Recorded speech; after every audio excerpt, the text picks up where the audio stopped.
Para pemirsa, ketemu lagi dengan channel pendidikan Anda. Sebuah channel yang digagas, didesain, dan dikembangkan untuk berbagi pengetahuan dan belajar sepanjang hayat.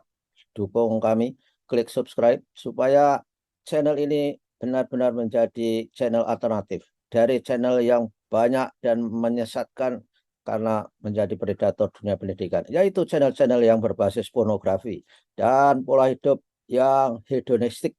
Nah, apa yang akan kita diskusikan kali ini? Kita berada pada serial penelitian penelitian eksperimen, dan ini akan berserial. Ikuti terus bagi kalian yang ingin bisa melakukan penelitian eksperimen dengan baik.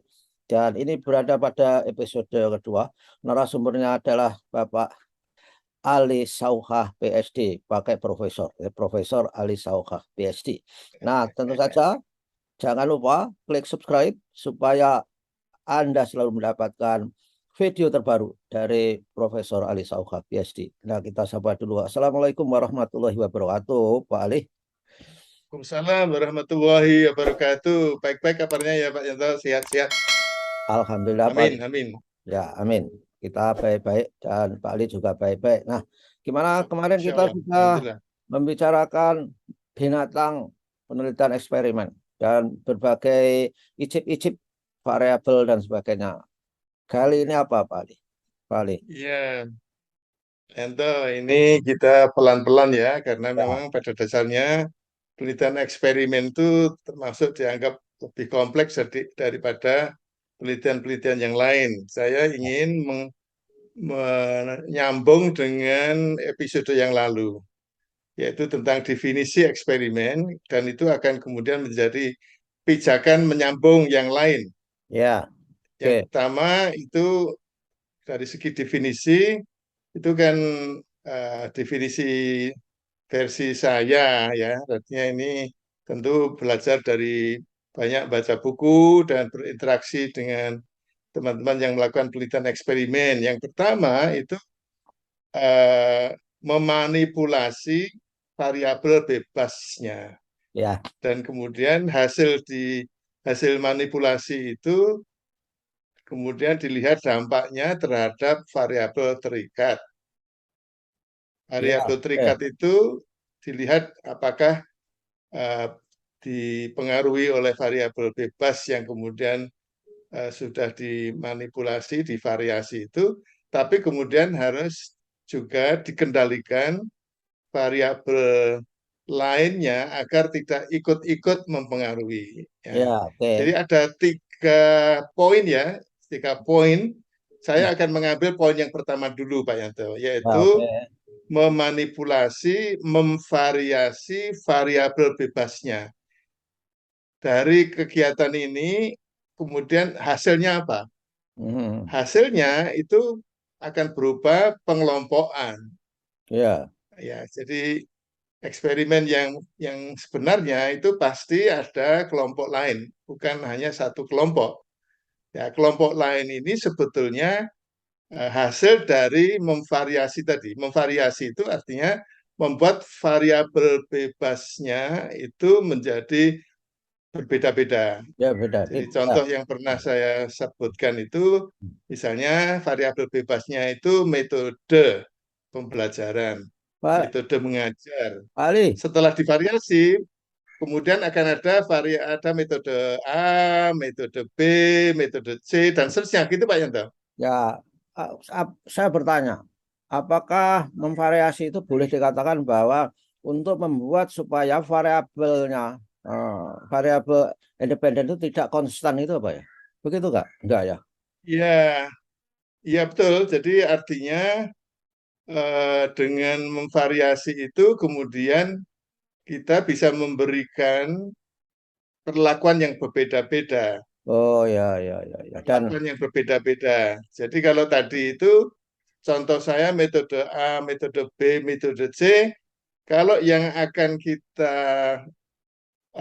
berikan, perlakuan yang akan kita berikan pada subjek eksperimen itu adalah metode, maka harus ada variasi oh metode ya, A, mhm. metode Ya, B, metode C, tergantung berapa variasi. Ya, oke. Jadi kalau ditanya akan menjadi berapa kelompok, ya tergantung dari berapa variasi.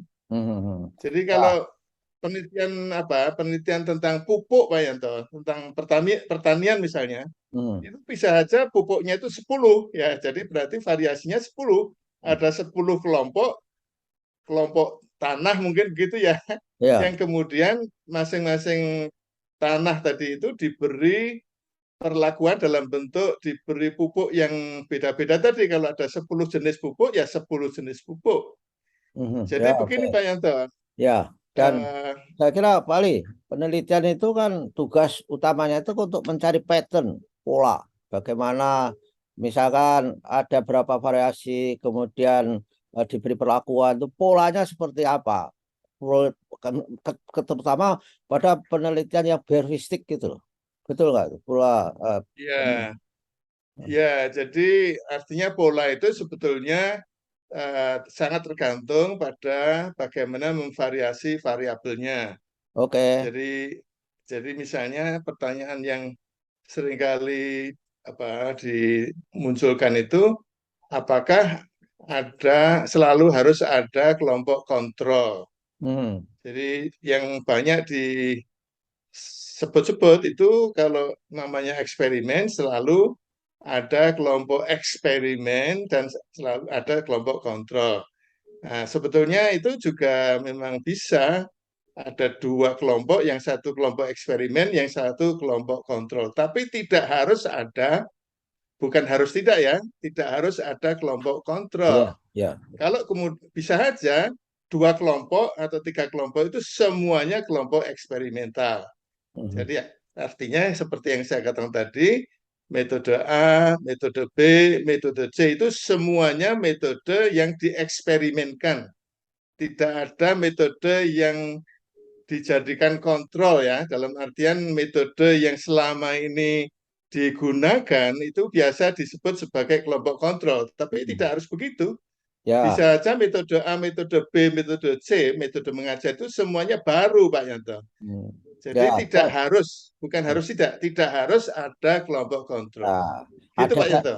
ya ada dan tidaknya itu mungkin saya kira dari awal tergantung teori underlying the eksperimen itu saya kira ya untuk menentukan Ya, berapa berapa kelompok berapa yang harus dibandingkan dan sebagainya betul nggak itu tergantung teorinya ya yang dipakai betul nggak ya sebetulnya lebih banyak tergantung pada penelitinya ya Pak Yanto. ya Jadi kalau penelitinya itu ingin tahu apakah ada metode baru yang lebih baik daripada metode yang selama ini digunakan misalnya. ya Nah, kalau itu ya terjadi, maka sebetulnya bisa saja kelompok kontrol itu adalah kelompok yang diberi metode yang biasa digunakan.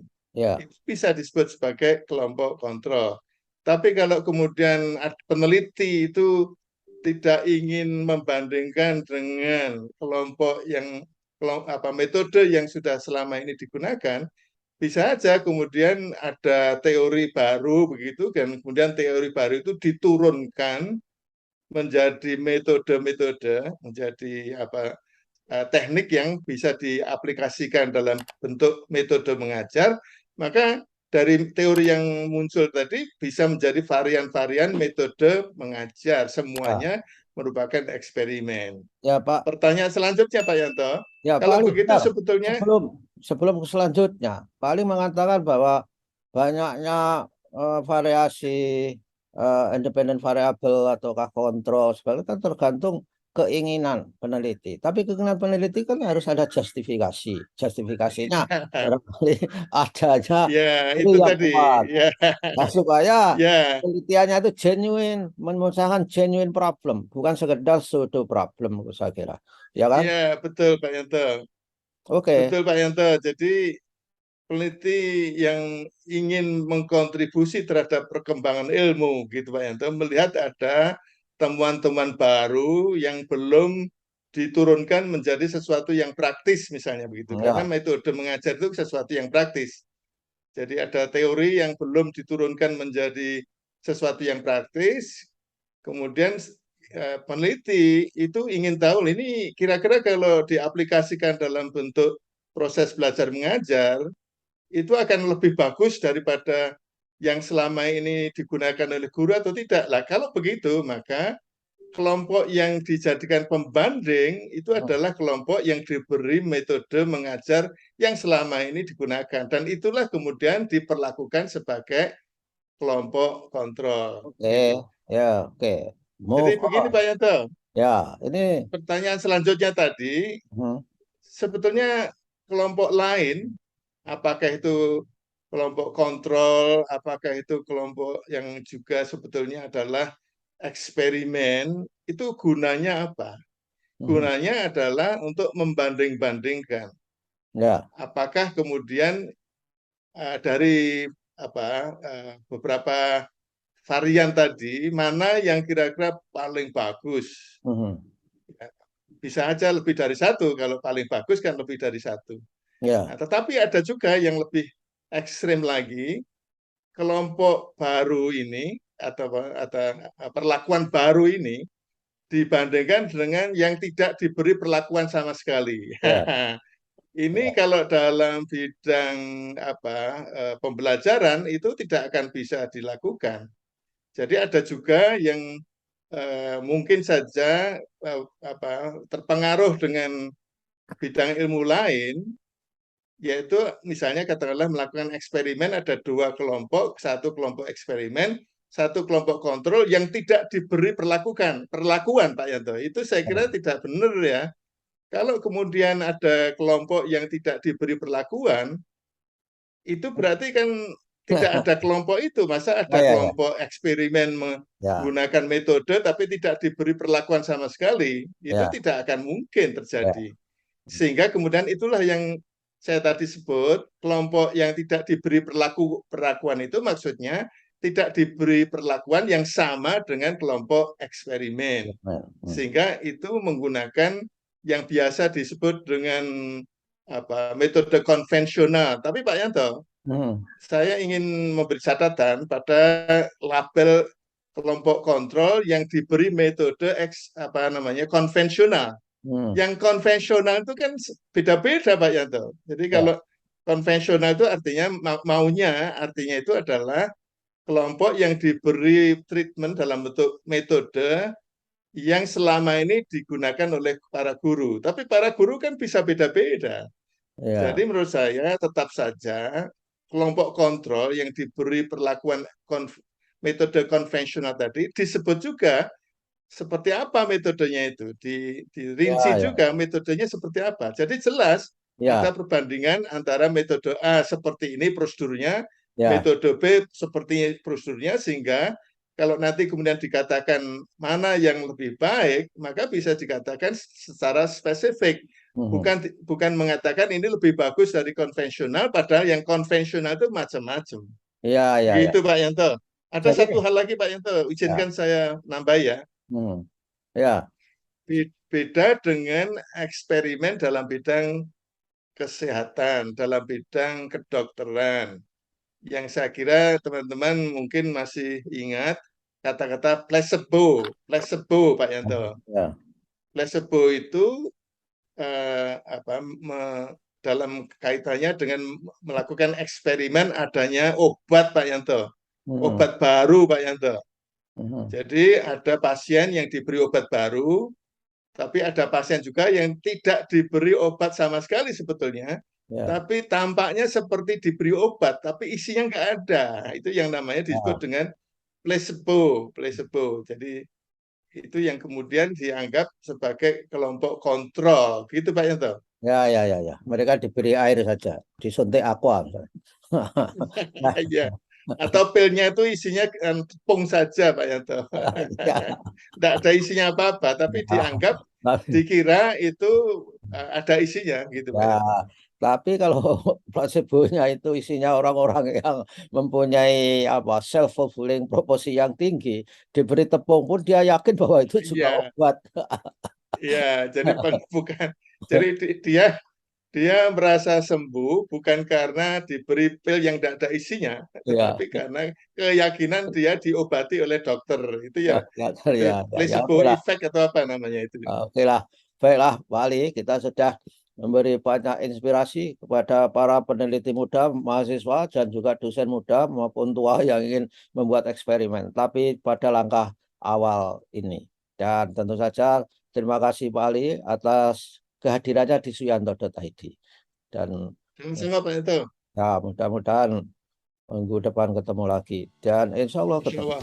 Ya, insya Allah ketemu. Dan oleh karena itu kita berpisah dulu. Assalamualaikum warahmatullahi wabarakatuh. Waalaikumsalam warahmatullahi wabarakatuh. Terima kasih Pak Yanto. Sama-sama Pak Ali.